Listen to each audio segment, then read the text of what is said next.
Magandang araw po sa ating lahat. Baba ko lang po konti, medyo malakas.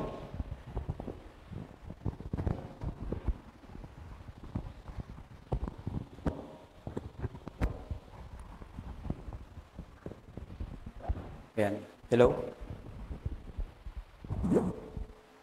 Muli po, magandang umaga po sa ating lahat. At sa araw nito, aking pong ibabahagi sa inyo ang napakahalagang pananampalataya natin, o mahalagang paninindigan natin sa magitan po ng tinatawag na Apostles' Creed, na kung saan po ay ating patuloy na binapahayag sa bawat isa sa atin.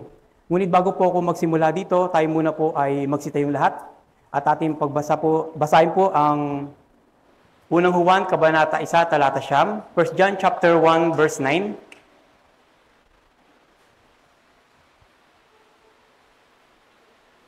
Kung nakahanda na po ang lahat, ating pong basahin. If we confess our sin, He is faithful and just to forgive us our sin and to cleanse us from all unrighteousness. Tayo po ay manalangin. Ama, maraming salamat po muli sa araw nito, sa panibagong buhay na pinagkaloob mo sa bawat sa amin. Minsan pa, Panginoon, nahingi po kami ng tulong muli at gabay ng Banal na Espiritu upang patubayan ng bawat sa amin sa pagkikinig ng salita. At bigyan po kami ng wisdom and knowledge, Panginoon, upang hindi lang po sa pakikinig, Panginoon, bagkus ito po, Panginoon, ay sa pamamagitan ng pagsasabuhay ng iyong salita. Kaya niyo po muna, Panginoon, sa amin at patawarin kami sa aming mga nagawang kasalanan, sa salita at sa gawa, sa mga nagdaang panahon, Panginoon, patawad po. Kaya tama muli po, sa araw na ito, Panginoon, ay ma-enjoy po namin ang pakikinig ng iyong salita at higit sa lahat, mayroon po kaming pag-ibig sa iyong salita. Kaya tama, muli po, ang papulit pasalamat at aming kailingan, Ama, ay ayon sa iyong kalooban lamang, Ama, sa pangalan po ng iyong anak na Jesu Kristo. Amen. Tayo po'y magsipong lahat. Kanina po ay nabanggit po natin patungkol po sa 1 John chapter 9, 1 John chapter 1, verse 9 sa English version. Ngayon po, babasahin po siya sa Tagalog version po. Ayon po sa talata ng Unang Juan, Kabanata 1, Talata 9, ay kung ipapahayag natin ang ating mga kasalanan, tapat at banal siya, na nagpapatawad ng ating mga kasalanan at lilinisin tayo sa lahat ng ating kalikuan. Ito po yung napakasimpleng pananalita po ng Diyos sa atin at madali rin po natin maunawaan. Ngunit sa araw nito, bibigyan po natin ito ng kahalagaan o pagpapahalaga. At upang lubos po natin maunawahan, hindi po sa pakikinig natin. Kasi sa totoo lang po, mga salita ng Diyos ay nandiyan po. Pero minsan may pagkukulang po ang mga mananampalataya ni Kristo. Ano po yun? Kundi yung pagsasabuhay ng kanyang salita. Kaya sa araw na ito po, atin pong pagnilay-nilayan po ang tinatawag na Apostles' Creed o seri ng pangaral sa Apostles' Creed. Ngayon, bakit ba napakahalaga ng Apostles' Creed sa ating mga mananampalataya? At bakit ito laging idinidiin ng mga pastor, ng mga pastor at maging lahat tayo na nananampalataya, maging sa Romano Katolik, ito'y binabahagi din po. Bakit kaya napakahalaga ito na dapat nating maunawaan, dapat nating malaman, at kung bakit po natin dapat itong isa pamuhay? Ngayon po, ano ba ang Apostles' Creed? Ayon po dito, ang Apostles' Creed o sumasampalataya ako, I believe, ay isang pagpapahayag ng pananampalataya na personal na paniniwala ng bawat Kristiyano. So, yung paniniwala ng bawat isang Kristiyano. Kaya ito'y nagsisimula sa I believe, sumasampalataya ako. Dahil binibigyan din ito ang personal na pagtanggap at paniniwala ng isang individual sa mga pangunahing doktrina ng Kristyanismo. Tulad po ng una po na sinasabi po dito na I believe in God the Father Almighty, Creator of heaven and earth. Ano bang ibig sabihin nito? Di ba po? Ayon po dito, nagsisimula ito sa pagpapahayag ng pananampalataya sa Diyos Ama. O binibigyan din ng kanyang tungkulin bilang pinakamataas at makapangyarihang manlilikha. Ang ibig sabihin lang po nito, naniniwala tayo na ang Diyos ang lumikha ng langit at lupa. Hindi lang po ng langit at lupa, maging tayong lahat. Naniniwala po ba kayo? Amen. Praise God. Ikalaw po, I believe in Jesus Christ, His only Son, our Lord. Tayo po ay nagpapahayag ng ating pananampalataya kay Kristo bilang anak ng Diyos at Panginoon ng lahat. Binibigyan diin ng anak ng nag-iisang anak na ang tanging at banal na kaugnayan ni Jesus sa Diyos Ama. So, ang Panginoon Kristo ay may kaugnayan sa Ama. ang ibig sabihin po ng aming Panginoon ay nangungulugan ng pagpapasakop kay Kristo bilang ating tagapagligtas at hari. So, una muna po yung creation, pag-create. Dahil sa kasalanan ng tao po, dumating ating Panginoon sa Kristo. Malino po, no? Dahil kung walang pagkakasalan ng tao, hindi na kailangan ng Panginoon sa Kristo. Kasi wala namang pagtutubos na magaganap. So, ngayon, naiintindihan na natin. Una po, yung pagkalikha sa ating lahat. I believe in God the Father, then Creator of heaven and earth. Ngayon po, I believe in Jesus Christ, His only Son, our Lord. Ngayon, He was conceived by the Holy Spirit, born of the Virgin Mary. Bakit din po ito mahalaga? Dito naman po ay pinagtitibay ang mahimalang paglilihi kay Jesus sa pamamagitan po ng banal na Espiritu na walang intervention ng tao na nagbibigay diin sa kanyang banal na kalikasan. So, si Jesus Christ po ay ipinanganak o si Mary po ay hindi po siya, let's say, nakipagtalik po sa tao. Ang banal na Espiritu po ang lumukob sa kanya upang magkaroon ng tinatawag na o mabuntis si Maria. So, yun po yung may tinatawag po dito na wala pong bahid ng kasalanan. Tandaan po natin, ang tao po ay may bahid ng kasalanan. Opo. So, yun po, no? Malinaw po, no? Na isipin po natin na kung ang nangyari po ay tao sa tao, si Maria at yung tao, di kasalanan. Tandaan po natin, no? Tayong lahat ay nagkasala at wala nakabos pumantayan ng Diyos. So, simpleng-simple lang po na kung saan na kung si Maria ay nakipagdalik sa kapwa sa tao, makasalanan po ang lalabas o ipoproduce po nun. Pero dahil sa biyaya at habag ng Panginoon sa ating lahat, ang banal na Espiritu ang lumukob sa Kanya upang maging banal ang ipapanganak ni Maria po. So, ipinapakita dito na ipinanganak ni Birheng Maria ang pagiging tao ni Jesus at ang kanyang katuparan o ang kanyang katuparan ng propesiya na mabasa natin sa Isaiah chapter 7 verse 14. Ngayon po, tungo naman po tayo sa He suffered under Pontius Pilate, was crucified, died, and was buried. Ngayon, kinikilala natin na ang pagdurusa at pagpapako sa krus at kamatayan ni Jesus sa ilalim ni Poncio Pilato. Siya po ay isang makasaysayang tao na pinagbabatayan ng ating kaganapang ito ng sa kasaysayan. Ibig sabihin po, naalala niyo po nung ibinahagi ko po ito? So malinaw po sa atin na walang Panginoong Kristo na magaganap na kasi marami pong nag-iisip na ang Panginoong Kristo po ay hindi raw totoo.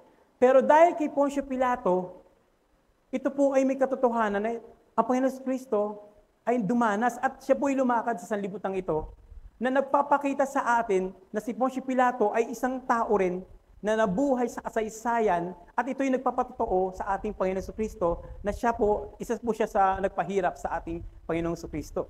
So yun po, na nakita natin, no? Ngayon po, naniniwala po ba kayo doon? No? Yun po katotohanan po sa naganap sa ating kasaysayan. Ngayon po, He descended to dead. So ito po yung tinatawag na, sabi nga ni Pastor, ito medyo controversial.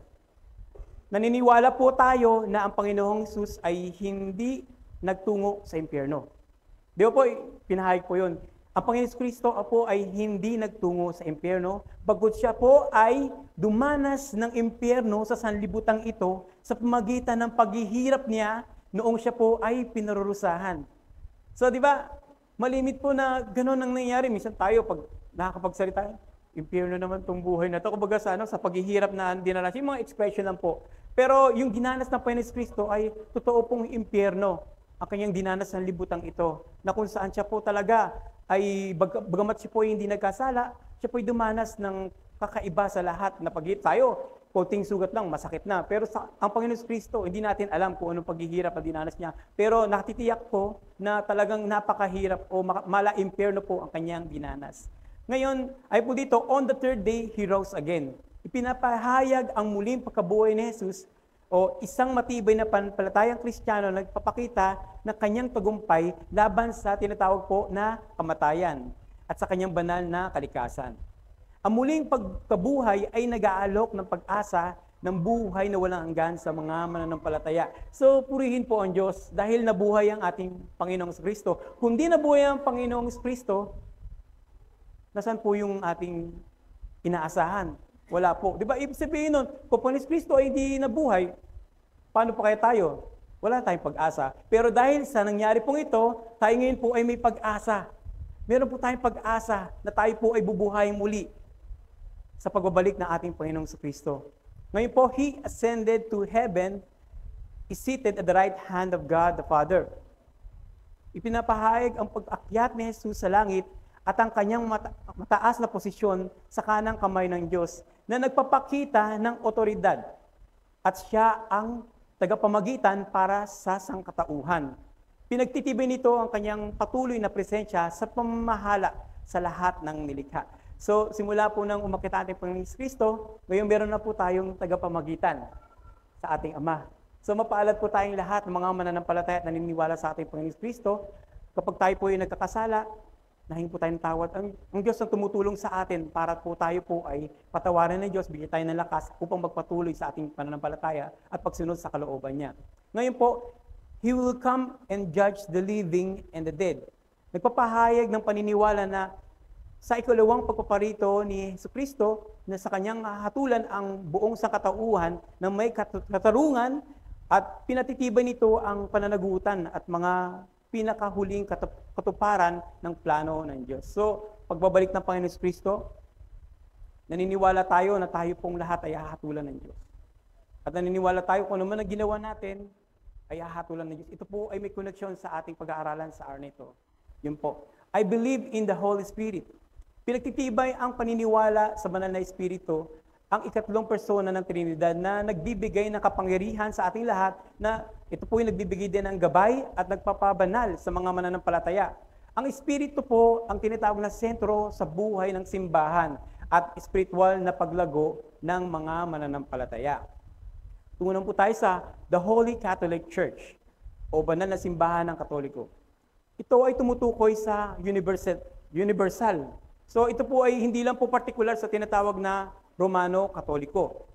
Ito po yung tinatawag na tumutukoy sa universal na simbahan na pinag-iisa ang lahat ng mga mananampalataya kay Kristo sa lahat ng panahon at sa lahat ng lugar. Nandun po, no? May mga ibang lugar na kung saan ay inaabot ang Panginoon. Sabi nga ni Pastor, yung sa Pakistan po, at sa iba't ibang lugar din po na nababalitaan natin po natin sa YouTube, na kung saan sila po ay inaabot po ng Diyos. So, yun po yung tinatawag na Holy Catholic Church o yung pagkakatipon ng mga mananampalataya ni Kristo. Ngayon po, sa nakaraang pangangaral sa serye ng Apostles' Creed, ay ibinahagi naman po ni Elder J po yung ang patungkol po sa Communion of Saints. Ngayon, ano ba ang kaugnayan ng dalawang paniniwalang ito sa Apostles' Creed? Ang Communion of Saints at Forgiveness of Sin sa Apostles' Creed ay magkaugnay dahil pareho silang bahagi ng tinatawag po na pananampalataya sa gawain ng Diyos sa pagbubuo ng isang nagkakaisang pamayanan na mga mananampalataya at sa pagbibigay ng biyaya sa tinatawag na kaligtasan. Sa madaling salita po, ang Communion of Saints ay nagpapakita ng pagiging bahagi natin sa iisang pamilya ng Diyos na nagiging posible lamang po dahil sa kapatawaran ng kasalanan. Tandaan po natin yan, ha? Mahalaga po to. Diba po? Ang Communion of Saints ay nagpapakita ng pagiging bahagi natin sa iisang pamayanan o isang pamilya po. At ito po ay nagiging posible lamang po dahil sa kapatawaran ng kasalanan. Ito ang nagpapanatili sa ating pagkakaisa bilang simbahan sa ilalim ng grasya ng Diyos. Isipin natin na, ito po, isa po sa halimbawa po, no? Isipin po natin na kahit ang isang kumpanya po ay may napakaraming trabahador. Ngunit, wala naman po silang pagkakaisa at pagtutulungan. Sa palagay niyo po ba na magtatagal itong kumpanya? Marahil po, hindi po, no? Bakit po? Dahil po, darating ang panahon na magsisiraan sila at magsasawa sa isa't isa. At ito po ay hahantong sa pagkalubog ng isang kumpanya at pagkalugi. Hanggang sa ito po ay magsara. Malinaw po? Isa pa pong halimbawa po, tulad ng isa pong simbahan, kung walang pagkakaisa at pagmamahalan at higit sa lahat ay walang pagpapatawaran ng isa't isa, Hindi rin po, ano po mangyayari dun? Di ba po, ano po mangyayari sa simbahan na ito? Di ba po, ito rin po ay hindi rin po magtatagal. Kaya napakahalaga po ng Apostles' Creed sa araw na ito patungkol sa ating serie ng pangaral patungkol po sa forgiveness of sin. Ngayon po, ano ba ang tinatawag na kapatawaran ng mga kasalanan? At bakit po ito mahalaga sa ating mga mananampalataya? So ito po yung mahalaga na dapat nating unawain. Hindi lang po unawain, isa pamuhay po natin ito bilang mga mananampalataya ni Jesucristo. Ang kapatawaran ng mga kasalanan ayon po sa Heidelberg Catechism, ito ay bahagi ng mas malawak na paliwanag ng pananampalatayang Kristiyano, partikular sa pagbibigay diin sa biyaya at habag ng Diyos sa pamamagitan ni Kristo. Ayon po sa Heidelberg Catechism, ang kahulugan po ng kapatawaran ng kasalanan ay mababasa po natin sa katanungan number 56. Ano ba ang ibig sabihin ng kapatawaran ng kasalanan? Ang ibig sabihin po nito ay naniniwala ako na alang-alang kay Kristo, hindi na naaalala ng Diyos ang aking mga kasalanan o likas kong pagiging makasalanan. Sa pamagitan ng kanyang biyaya, pinawawalang sala niya ako mula sa lahat ng kasamaan na hindi ko kailanman kayang bayaran upang ako ay maging karapat-dapat na tumanggap ng buhay na walang hanggan. Diba po? Biyaya po na ang Diyos po ay nagbigay sa atin o niloob ng Diyos na ikaw at ako ay makapakinig po ng salita ng Diyos. Ayon po kasi sa Romans chapter 3 verse 23, lahat po tayo ay nagkasala at wala nakaabot sa pamantayan ng Diyos. At ang kahantungan po nito ay walang iba kundi ang kamatayan ayon po sa Romans chapter 6 verse 23. Ngunit tanda po natin, ang habag ng Diyos sa atin, tayo ay nakatanggap ng kaligtasan buhat sa ating Ama sa magitan ng ating Panginoong Jesucristo. So malinaw po na biyaya po talaga na tayo po ay nakakilala at naunawaan natin ang salita ng Diyos at may nagpapahayag ng salita ng Diyos. Kasi paano tayo maniniwala kung wala nagpapahayag ng salita ng Diyos? Hindi naman po tayo pwede manghula. Tama po ba? Hindi lang po pagbabasa, kundi nakikinig din po tayo sa salita ng Diyos. So yun po, napakahalaga po. Sa kredo po ng mga apostol, pinapahayag natin na naniniwala ko sa kapatawaran ng mga kasalanan. Ang maikling pahayag na ito po ay nagtataglay ng mismong puso ng Ebanghelyo na tinatawag po na ang mabuting balita. Na sa pamagitan ni Kristo, ang ating mga kasalanan ay pinatawad. Ito ay isang pagbabagong katotohanan na humuhubog sa ating relasyon sa Diyos at sa isa't isa. Di ba po? Napakahalaga po ng salitang ito, ang Apostles' Creed at ang kapatawaran ng kasalanan. Ito po ay nagbibigay ng hubog o humuhubog sa atin na pakikitungo sa ating Ama at maging sa ating kapwa. Ang pangit ng sumasampalataya ko sa kapatawaran ng mga kasalanan sa kredo ng mga apostol ay nagpapakita ng napakahalagang aspeto ng ating pananampalataya. Sa talatang binasa po natin kanina sa unang Juan, binibigyan tayo ng malino na paalaala tungkol sa pag-ibig at tapat na habag ng Diyos sa kanyang mga anak. Ngayon, ating talakayin ang tatlong mahalagang aspeto. So ito po'y hinayag po sa magitan po ng tatlong aspeto ng kapatawaran. Una po dito ang tinatawag po na ang pagsisisi. Ikalawa po ay ang katapatan ng Diyos. At ang ikatlo po ay ang pagbabago sa buhay, pagbabago ng buhay. Ngayon po ang unang aspeto, ang pagsisisi. Ito po ay daan tungo sa kapatawaran. Ayon po sa talata, kung ipapahayag natin ang ating mga kasalanan. Sa talatang ito, ang unang hakbang sa pagtanggap ng kapatawaran ay ang pagpapakumbaba. Tama po ba? Dapat tayo ay may pagpapakumbaba. Kung tayo po ay magpapatawad o tayo po ay papatawarin. Sa pamagitan ng pagsisisi at pagpapahayag ng ating mga kasalanan, ang tunay na pagsisisi po ay hindi lamang pag-amin sa nagawa o mga gawa nating mali, kundi ang pagkakaroon ng pusong nais na magbago. So yung pagsisisi natin ba ay pagsisisi na lang po ba sa pagsasalita o sa pananalita? Siyempre po, meron pong pagbabago sa ating buhay. Kasi bilang mga mananampalataya ni Kristo, dapat makita sa atin yung tinatawag na sinasabi natin na nagpapatawad ako, pinapatawad na ako. So dapat makikita sa buhay natin. Okay po? Ngayon, ang pagsisisi ay mahalagang bahagi ng pananampalatayang Kristiyano at ang unang tungo sa pagtanggap ng kapatawaran mula sa Diyos. Sa buong kasulatan, paulit-ulit po na binibigyang diin ang kahalagaan ng pag-amin sa kasalanan, pagbabalik loob at paghingi ng tawad mula sa Diyos. Ngayon, ating pagnilayan kung ano ang ibig sabihin ng tunay na pagsisisi at bakit ito mahalaga at paano ito nagiging daan tungo sa kapatawaran. Naniniwala po ako noon, ibinahagi ko na rin po ito sa inyo. Ngunit ngayon po, bakit kaya paulit-ulit ang Diyos sa atin, no? Pag isang magulang ay paulit-ulit na sinasabi, anak, huwag mong gawin yan. Anak, huwag mong gawin yan, huwag mo na ulitin yan. Di ba po? Ito po ay may kahalagahan. So napakahalaga po nito talaga na ang pagsisisi po sa buhay ng isang mananampalataya. Dahil habang tayo nabubuhay, tayo po ay laging nagkakasala. Totoo po yun.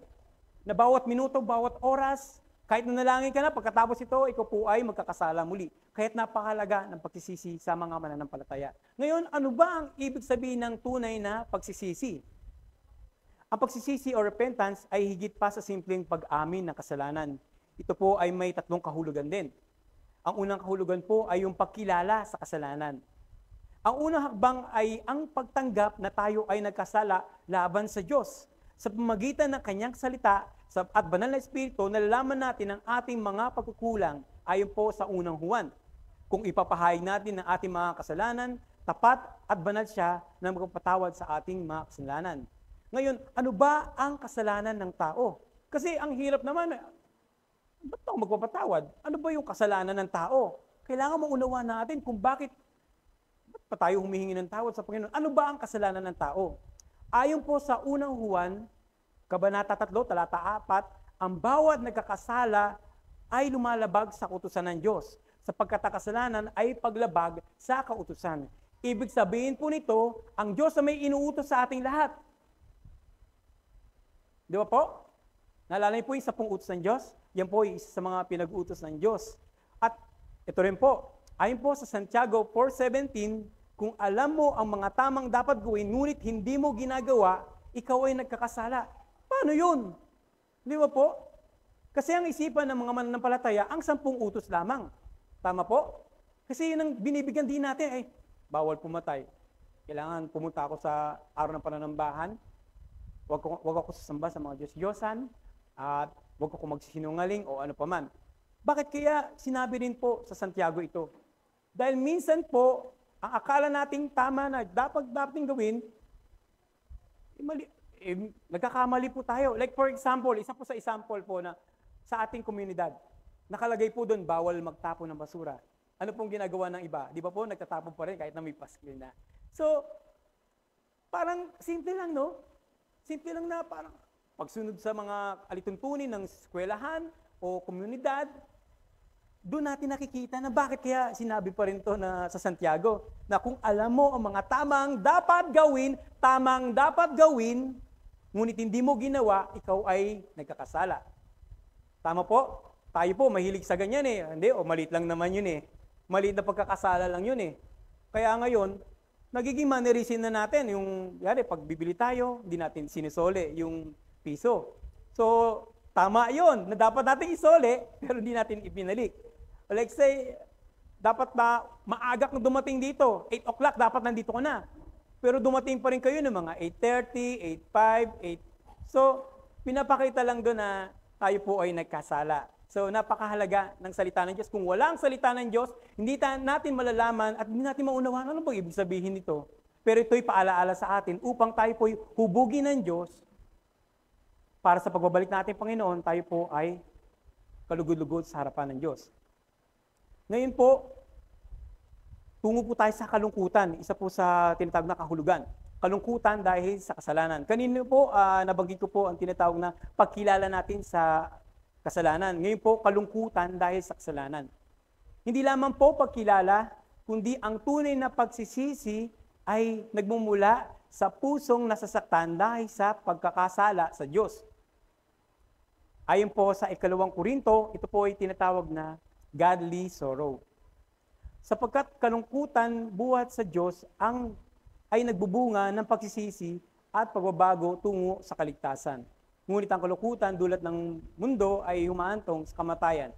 Ngayon ang kasulatan ito ay nagdadala sa tiyak na pagbabago ng ating buhay. So kanina po, nabanggit ko po kanina na nalalaman na natin, naniniwala tayo sa ating mga nagawang kasalanan. Ngayon naman po, dahil po sa tinatawag po na godly sorrow, ayon po sa 2 Korinto, nagkakaroon po tayo ng kalungkutan. Kapag tayo ay nakakagawa ng kasalanan, mali itong ginawa ko nahingi po tayo kagad ng sorry sa ating Panginoon. Pero isipin nyo noon, pag tayo po ay gumagawa ng kasalanan, ang saya-saya pa natin, di ba?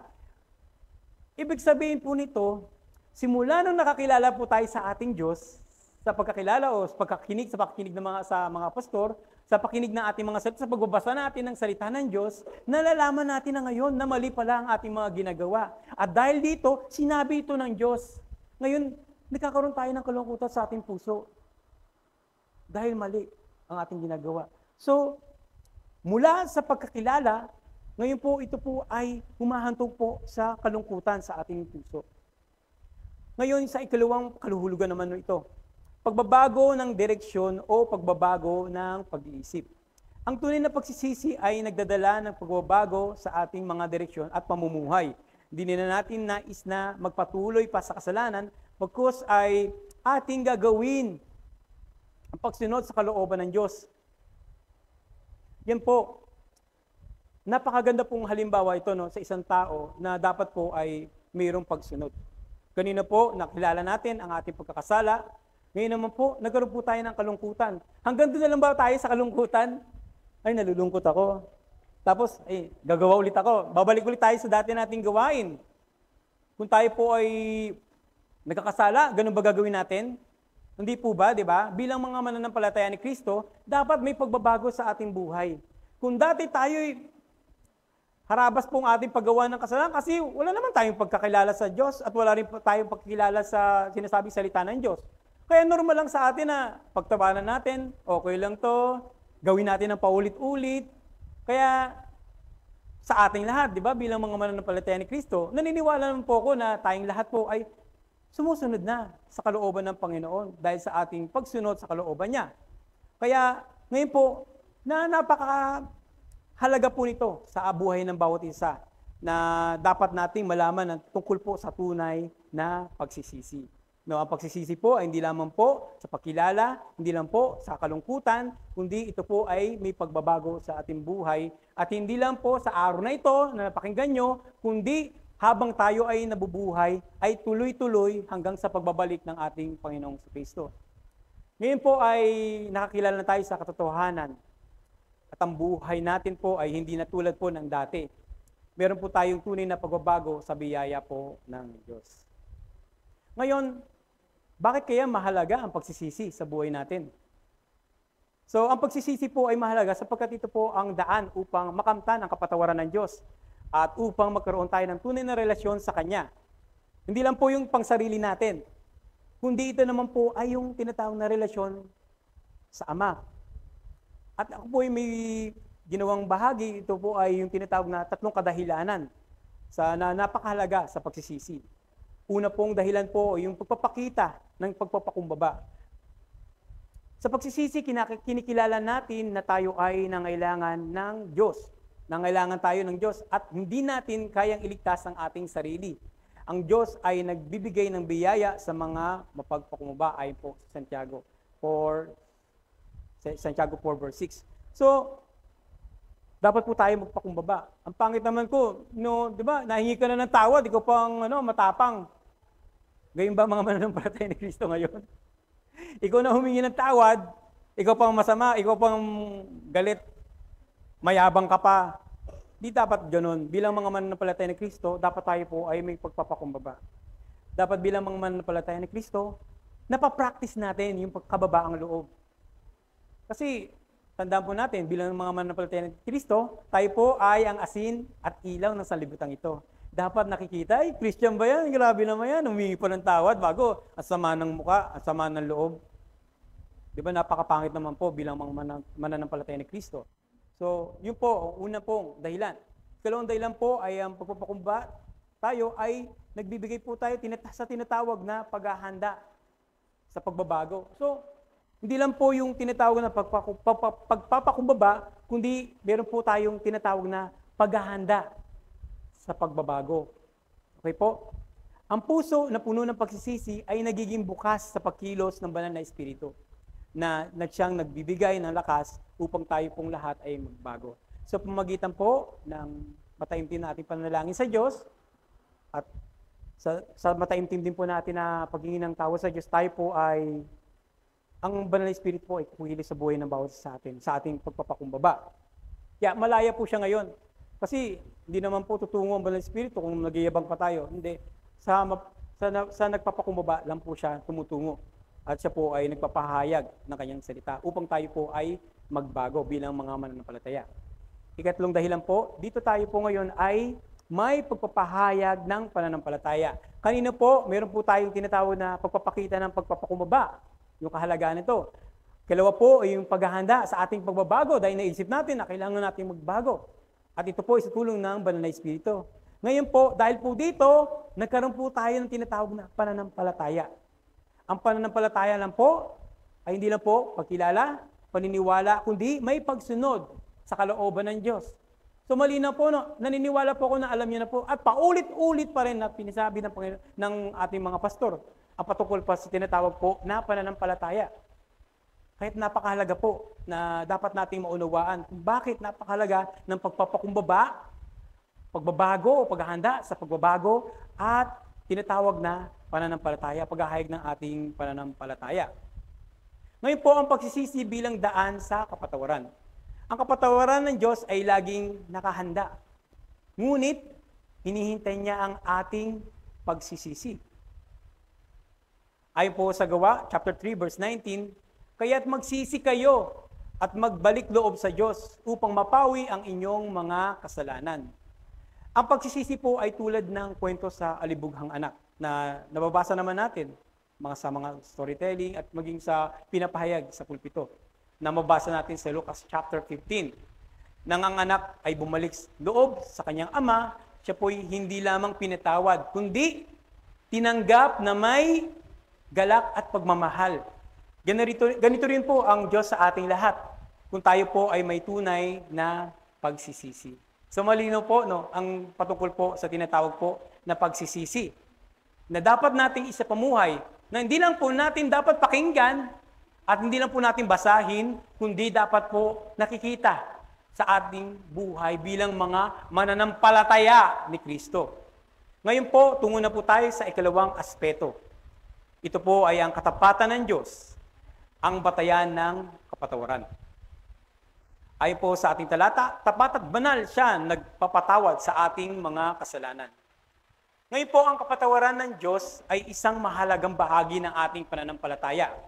At ang pundasyon nito ay ang kanyang katapatan. Ayon po sa unang Juan, malinaw na sinasabi, kung ipapahayag natin ng ating mga kasalanan, tapat at banal siya na magpapatawad ng ating mga kasalanan at lilinisin tayo sa lahat ng ating mga kalikuan. Ang pahayag na ito ay nagpapakita na ang Diyos ay hindi lamang makapangyarihan, kundi tapat siya sa kanyang mga pangako. So, hindi lang po siya makapangyarihan sa lahat, kundi siya po ay tapat sa kanyang mga pangako. Tinitiyak nito na ang kanyang kapatawaran ay hindi nakabatay sa ating mga gawa o sa mahilig gumawa, mga mabuting gawa. Hindi sa kanyang, kundi sa likas na katangian niya bilang Diyos ng biyaya at habag. So yun po kasi yung iba po, kailangan gumawa para tayo patawarin. Pero hindi po nababatay o hindi tumitingin ng Diyos. Kundi ang Diyos po ay tumitingin po sa kanyang likas na katangian bilang Diyos ng biyaya at habag. So yun po, biyaya at habag. Ngayon po, meron pong tatlong kapaliwanagan patungkol po sa katapatan. Una pong kapaliwanagan ay ang katapatan ng Diyos sa kanyang mga pangako. Ang Diyos ay palaging tumutupad po sa kanyang mga sinasabi. Sa Lumang Testamento, ipinangako niya na darating ang isang tagapagligtas na magdadala ng kapatawaran at ito ay natupad sa magitan ng ating Panginoong Kristo. Ayon po sa Hebrews chapter 10, hawakang mahigpit ang pag-asa na ating ipinapahayag sapagkat tapat ang nangako. So, yun po Kagalakan na sa puso natin, no? Naging tapat ang Diyos sa atin. Kasi, kung walang Panginoong Kristo, ano pang ginagawa natin dito? Di ba po, walang kabuluhan ang ating pananambahan, ating pasunod, kung hindi babalik ang ating Panginoong Kristo. At di ba po, nangyari po, sinabi po ng Ama sa Lumang Testamento na may darating na tagapagligtas. At naganap po ito. Di ba po? So, may katapatan po ang Diyos sa kanyang mga pangako na kung saan ito po ay mapapanghawakan na ating mga mananampalataya ni Kristo. Ang ating pananampalataya sa kapaturan ay nakasalalay sa katotohanan na ang Diyos ay hindi nagbabago. So ang Diyos po ay hindi nagbabago. Ang pangako niya noon ay totoo pa rin hanggang sa ngayon. Ibig sabihin po noon, nito po na kahit yung mga nakaraan, yung sa Lumang Testamento po, na yung mga propesiya na binanggit po doon. At ito po ay unti-unti pong nagaganap. At hindi lang po natin nababasa, kundi ito po ay nasasaksihan nating lahat. Una po, yung pagpaparito ng ating Panginoon Kristo. At yung mga iba po na darating pa po ay nakikita natin sa sanlibutan ito na nagaganap unti-unti. Na maging ang mga ibang lugar ay naaabot na ng mabuting balita na kung saan ito po ay kagalakan na talagang totoo ang Diyos sa kanyang mga pangako sa bawat isa sa atin na mga mananampalataya. Ngayon po, ang Diyos ay hindi tulad ng tao na maaaring sumira sa pangako. Kapag sinabi niya magpapatawad siya, magaganap ito sapagkat siya'y tapat at maasahan. So, purihin po ang Diyos na pag tayo humingi ng tawad sa ating Panginoon, gaano man kadami ang pagkakasala natin, gaano man kalaki or gaano man kaliit ito, pag buong puso tayo o tunay tayo nagsisisi sa ating mga nagawang kasalanan at may pagbabago sa ating buhay, tayo po ay papatawarin ng ating Diyos. Mahalaga po ito dahil hindi natin alam kung kailan darating ang ating Diyos, ang ating Ama, ang ating Panginoon Kristo. Magulutan lang tayo, baka pagdating ng Panginoon Kristo, ay nandun pa tayo sa kalagayan na kung saan tayo po ay hindi po sumusunod sa kalooban ng Diyos. Kaya't napakalaga po ng mabuting balita sa araw nito. Ikalawang kapaliwanagan, ang katapatan sa katuwiran ng Diyos sa kapatawaran. So ito naman po ang katapatan sa katuwiran.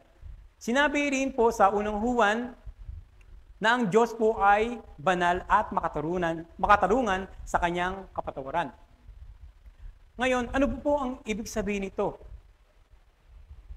Ipinapakita po niya ang kanyang katuwiran sa pagitan ng krus ni Kristo.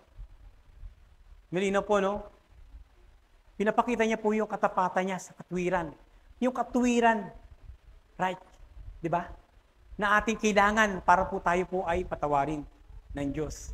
Ito po ay nakita natin sa tinatawag na krus.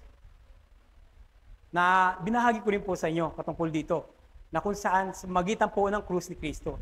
Ayon po sa Romans chapter 3, sinasabi sa pamagitan ni Jesus, ang Diyos ay naging makatarungan at siya ring nagpapawalang sala sa sino mang sumasampalataya kay Kristo o sumasampalataya sa ating Panginoon Kristo. Ang kasalanan ay may karampatang parusa. Ngunit si Kristo ang umako sa ating kasalanan upang matupad ang katarungan ng Diyos sa ating lahat. Dahil dito, siya ay makatarungan sa kanyang katapatan o kapatawaran. So, malinaw po, naintindihan niyo po, na kung wala ang Panginoong Kristo, o hindi niya binata ang krus ng Kalbaryo na ito, wala po tayong lahat. Pero dahil, sabi nga po dito, dapat may karampatan, pagtubos. Hindi naman po pwedeng sabihin ng Diyos na, pinapatawad na kita kahit na karumal-dumal ang ginawa mo. Hindi po. Hindi po ganoon ng Diyos. Nasaan po ngayon ang katarungan niya? Di ba po? Wala. Pero ano pong ginawa ng Diyos? Sa pamagitan po ng ating Panginoong Kristo po, ay nagpadala siya o ipinadala ang kanyang kaisa-isang anak upang matugunan po ang pangangailangan natin upang tayo pong lahat ay matubos sa ating mga nagawang kasalanan. Malinaw po, di ba?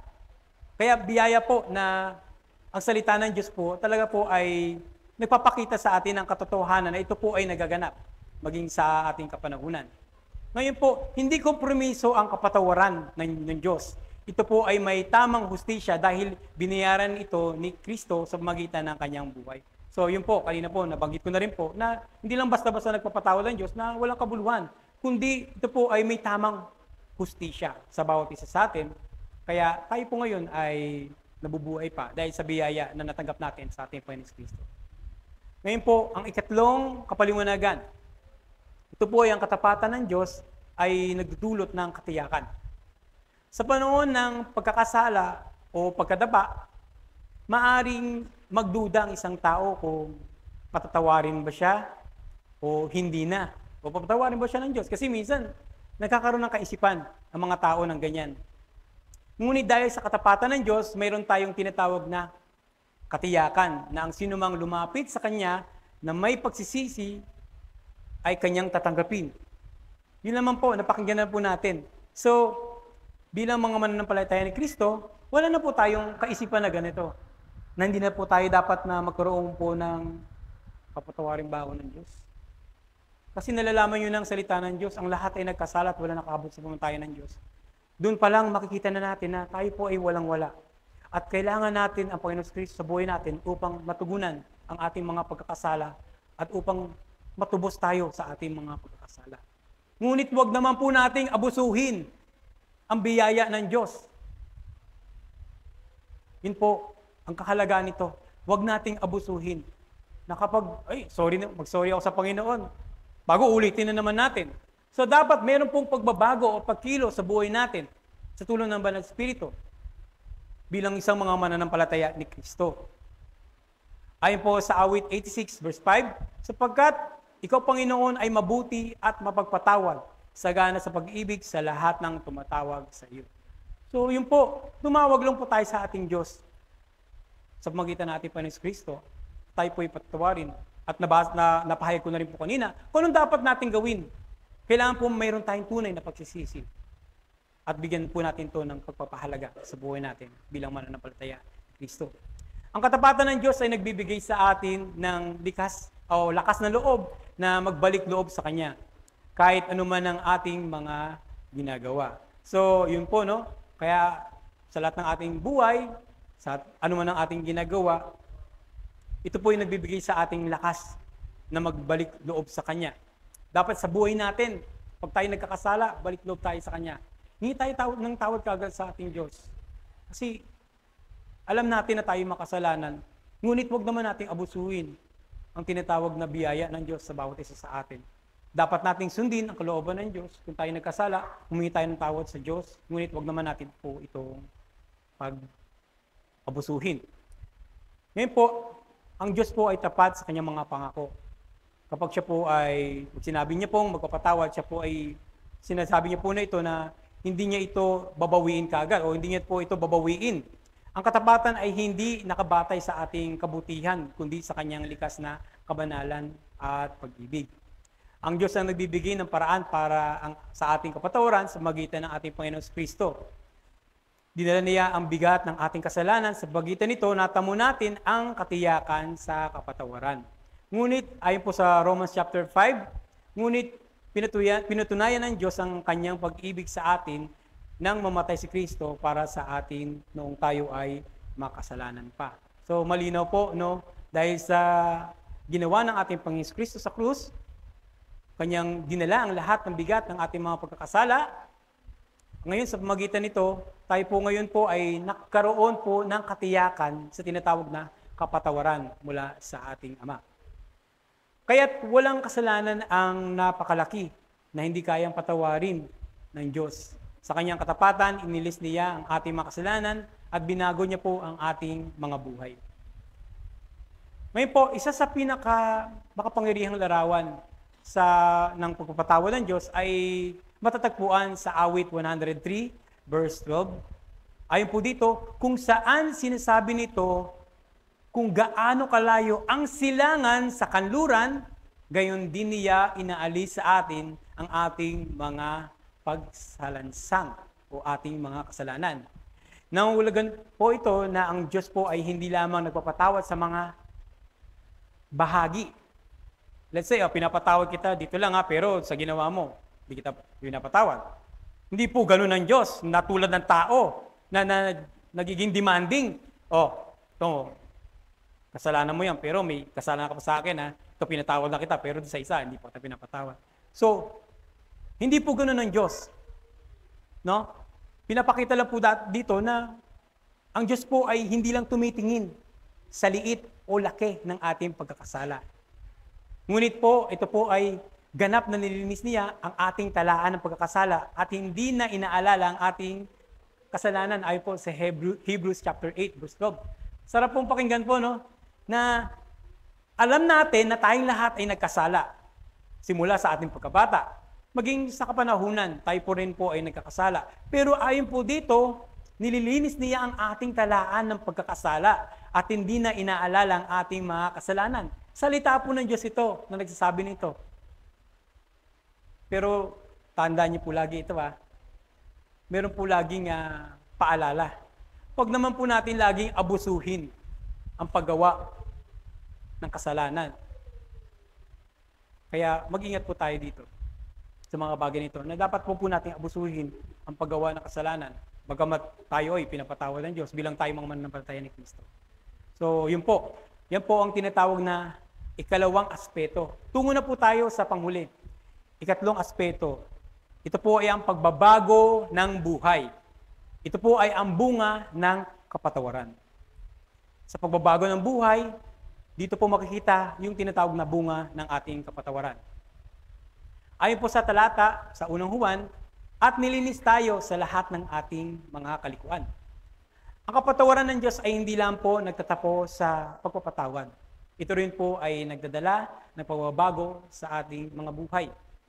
Nilinis niya hindi lamang ang ating kasalanan, kundi pati ang ating mga puso, isipan, upang mabuhay o mamuhay ng ayon sa kanyang kalooban. So, hindi lang pala yung kasalanan ang binago sa atin o pinatawag sa atin, kundi maging ang ating kaisipan, maging ang ating puso. So, biyaya po talaga na special po ang bigay sa atin ng Diyos dahil hindi lang po yung kapatawaran na ating hiningi lagi, kundi yung ating kaisipan at ating puso, binabago niya. Tandaan po natin ang puso natin ay makasalanan at lagi pong nagkakasala. Pero dahil sa pagkilala at pananampalataya na pinagkaloob sa atin ng Diyos, tayo ngayon po ay binabago ang ating puso at isipan. Hindi lang po tayo pinapatawad ng Diyos. Kapag napatawad tayo, tayo ay tinatawagan upang mamuhay sa tinatawag na liwanag. Na hindi na muling magbabalik pa o magbalik pa sa dating landas ng kasalanan. Ayon po sa 2 Korinto chapter 5 verse 17, kaya't kung ang sino man ay na kay Kristo, siya'y bagong nilalang. Ang mga dating bagay ay lumipas na, masdan ang lahat ay naging bago. So bilang mga mananampalataya ni Kristo, meron tayong pagbabago sa ating buhay. Nakikita sa ating buhay ang salita ng Diyos. Nakikita sa ating buhay ang mga napapakinggan natin at nababasa natin. So, yun po ang katotohanan na dapat nating malaman at dapat nating maunawan. At hindi lang po dapat natin muna isa puso at isa pamuhay natin bilang tayong mga anak ng Diyos, bilang mga lingkod ng Diyos.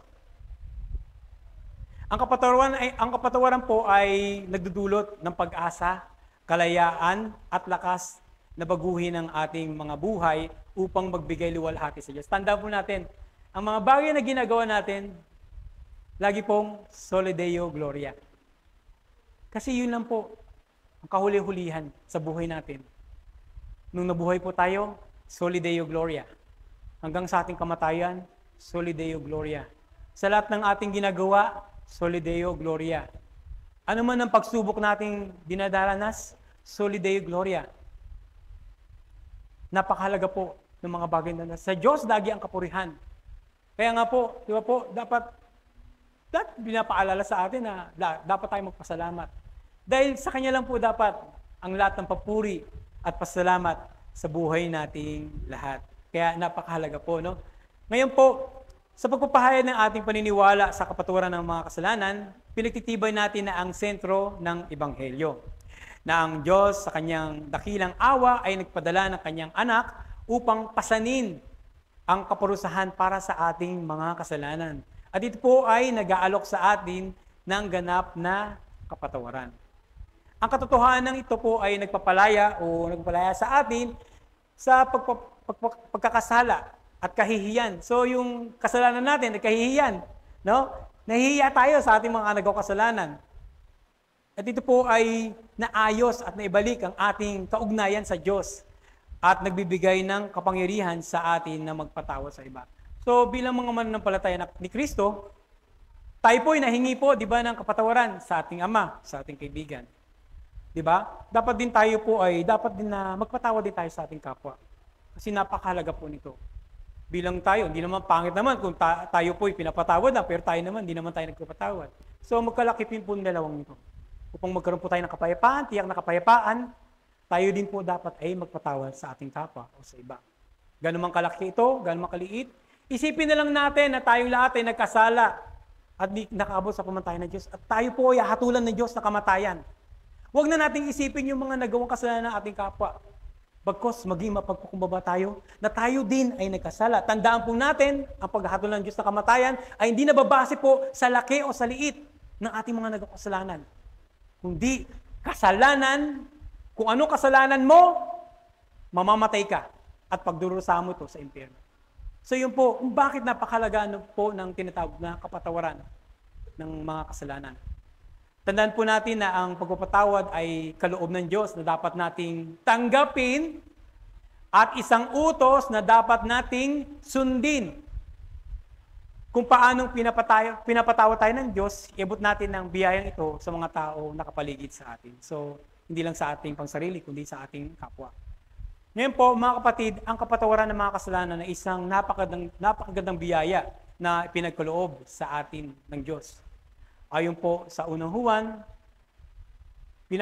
pinapalalahanan tayo na ang pagpapatawad ay para sa lahat ng tunay na nagsisisi at naniniwala sa Diyos. Sa kredo ng mga apostol, pinapahayag natin ng ating pananampalataya sa ating Panginoon ay dapat may kahabagan ng Diyos na handang magpatawad sa atin. So, malinaw po na ipinapahayag natin ang ating pananampalataya sa katapatan at habag ng Diyos na handang magpatawad sa atin. So, yun. Dahil sa Panginoon Kristo, siya po ay handang magpatawad sa atin. Dahil sa ating Ama, pinatawad tayo, dapat din tayo magpatawad sa ating kapwa. Dahil sa pinakita ng Diyos sa bawat isa sa atin. Ngayon po, sa pagtatapos po, ang hamon po sa ating lahat ng mga mananampalataya ni Kristo, dapat po ay magpatawad po tayo na walang limitasyon tulad ng ginawa ng Diyos sa ating lahat. Tayo'y hindi karapat-dapat na patawarin dahil sa ating mga pagsuway. Ngunit dahil sa pag-ibig ng Diyos, inialay niya ang kanyang anak upang tayo ay makatanggap ng tunay na kapatawaran at manumbalik ang relasyon natin sa Ama. So, di ba po? Soli Deo Gloria po, no?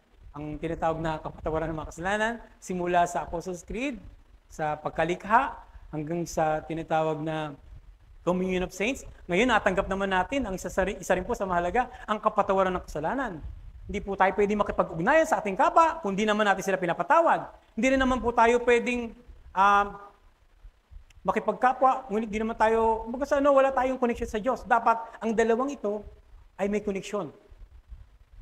Dapat tayo po ay humingi ng tao sa Diyos at higit sa lahat, meron din tayong kaugnayan sa ating mga kapwa na nagpapatawad din po tayo sa Diyos. Diba? Isipin natin kanina, sabi ko po na hindi lang po natin dapat tanggapin ang kapatawaran ng Diyos, kundi dapat natin itong sundin bilang mga mananampalataya ni Kristo.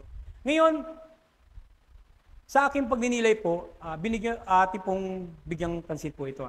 May katanungan po ako sa ating pagtatapos. Ang katanungan po ay, handa ka bang ipahayag ang iyong mga kasalanan sa Diyos bilang mga mananampalataya ni Kristo? Ikalawa po ay, pinahalagan mo ba ang katapatan ng Diyos sa pagpapatawad? Ikatlo po, ang kapatawaran ba ng Diyos ay nagdadala ng pagbabago sa iyong buhay? So napakahalaga po na dapat natin pagnilayan ng mga bagay nito. Ngayon pong alam ko naman po na patuloy kayo nahingi ng tawad, ngunit siya na naman po itong paalaala sa bawat isa sa atin bilang mga tagasunod ni Kristo at mananampalataya ni Kristo. Ngayon po, naniniwala po ako na naunawaan niyo po ng maigi po ang inyong salita ng Diyos kasi ito po ay napakalaga na sa aking pag-aaral, ito po ay nagpapakita sa akin ng tunay na kung sino ang Diyos sa atin bilang mga kasalanan. At pinahayag niya sa atin ang tunay na pagmamahal niya sa atin at ang kanyang katapatan sa atin. Hindi lang sa nagdaang panahon at maging sa darating na panahon sa pagbabalik ng ating Panginoong Kristo. Ngayon po, at yan po nagtatapos ang series ng pangaral patungkol po sa kapatawaran ng kasalanan or forgiveness of sin. Ngayon po, tayo po ay umawit ng isang himnaryo sa ating Panginoon.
Salamat sa sukulang biyaya mo.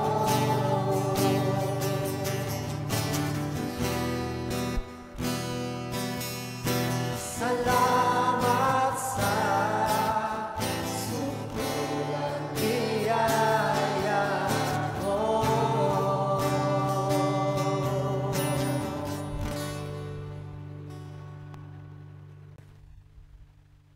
Tayo po'y manalangin. Amang Diyos na mapagmahal, mahabagin, kami po ay lumalapit sa iyo na may pusong nagsisisi. Salamat sa iyong katapatan na nagpapatawad sa aming mga kasalanan. Linisin mo kami sa lahat ng aming karumihan at bigyan mo po kami ng bagong simula upang mamuhay sa iyong liwanag. Turo mo kami na sumunod na hindi lang sa araw ng pananambahan, kundi sa buong buhay namin hanggang sa pagbabalik ng iyong anak at aming Panginoon. Maghari sa amin ang iyong mga salita at ito ay magamit para sa iyong kaluwalhatian. Itong lahat ng aming kahilingan, Ama, ay ayon lamang sa iyong kalooban. At ang papuri, pasalamat ay tanging sa iyo lamang, Ama, sa pangalan po ng iyong anak na si Jesucristo. Amen.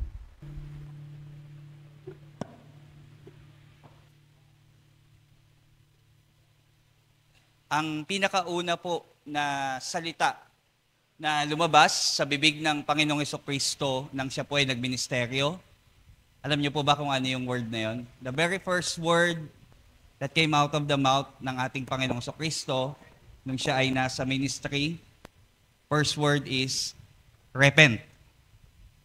Magsisi. At ang repentance po na iyon, ang kanyang tawag pagtawag niya na magsisi, ay ang ating tugon din naman na magsisi sa kasalanan. So, without repentance, there can never be forgiveness. And yun ang pinakakailangan ng buhay ng tao ngayon. Forgiveness, salvation, eternal life. Maaring sa dulo ng ating buhay na natin ma-realize yun. Pag nandun na tayo sa bingit siguro ng kamatayan, saka natin iisip na ang pinakakailangan ko ngayon ay yung kapatawaran ng Diyos. Pero mapalad tayo na nasa kalakasan tayo ngayon at muli pinalalahanan tayo. At magandang binigay na verse ni Elder Mon. Sa dami ng verse on repentance, yung 1 John 1:9 talaga yung napili niya. Na kung saan nagpapakita po doon, ang repentance is not just once at maliligtas ka na. Ang repentance, according to 1 John 1:9, is addressed to all believers. Na dapat yung repentance natin is daily. Yung repentance natin is continuous. One of the marks of saving faith kay Christ, yung araw-araw natin paghingi ng tawad sa Panginoon. Kasi araw-araw pa naman tayo nagkakasala. According to verse 8, bago mag-verse 9, sabi kung sinasabihin natin na hindi na tayo nagkakasala, ay nagsisinungaling tayo. Bilang mananampalataya, nagkakasala pa din tayo. Ngunit sa kabila na tayo humingi na ng tawad sa Panginoon, nandun na yung kaligtasan, pero kailangan pa din nating humingi ng tawad sa Kanya dahil yan ang marka ng isang tunay na mananampalataya. Hanggang sa magpantay ang ating paa, ang isang tunay na mananampalataya ay magkakaroon ng pagsisisi araw-araw sa kanyang buhay, na kung saan naman yan ang proseso na ginagamit ng Diyos upang baguhin tayo. Kaya yung repentance, sa Matthew 3 verse 8, kinabit ni Jesus mismo sa fruit, sa bunga ng ating pagiging Kristiyano. Imposible na maging mabunga ang iyong buhay Kristiyano kung walang araw-araw na pagsisisi sa kasalanan. And in return, we should also give yung titawag na forgiveness. Magbigay din po tayo ng patawad sa nakagawa sa atin ng kasalanan kasi tama nga naman po yun. Kung ang Diyos nga na may karapatan na hindi ka patawarin, ay pinatawad ka niya. Tapos tayo pa yung hindi makapagpatawad sa ating kapwa. Maalala po natin sa umagang ito na lahat tayo ay hindi pa perpekto. Pagbalik pa ni Kristo na tayo ay gagawing perfecto niya na hindi na magkakasala. Pero habang nandito tayo, everyday, hingi tayo ng tawad sa Panginoon, and araw-araw din magpatawad tayo sa ating kapwa. Kasi yan ang marka na ikaw talaga ay napatawad na ng Diyos, makakapagpatawad ka sa iyong kapwa.